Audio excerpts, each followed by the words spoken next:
أعوذ بالله من الشيطان الرجيم بسم الله الرحمن الرحيم الحمد لله والصلاة والسلام على رسول الله وبعد السلام علیکم ورحمۃ اللہ وبرکاتہ. ناظرین، میں حکیم محمد عبدالجلیل حیدرآباد تلنگانہ انڈیا سے آپ سے مخاطب ہوں.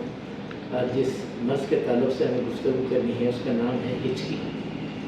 ہچکی جو آتی ہے کبھی سوکھی رہتی کبھی تر رہتی. یہ جو نسخہ ہے سوکھی ہچکی کا آپ کے سامنے بیان کیا جا رہا ہے.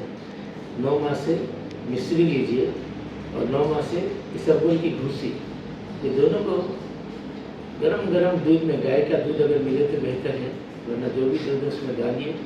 ڈالنے کے بعد گھول کے اس کو گاڑھا کیجیے. 1 تولہ اس میں روغن بادام ملائیے اور پلا دیجیے. انشاءاللہ آنے واحد میں ہچکی بند ہو جائے گی. سوکھی ہچکی کے تعلق سے ہے. سب تعریفیں اللہ ہی کو سزاوار ہے. الحمدللہ رب العالمین.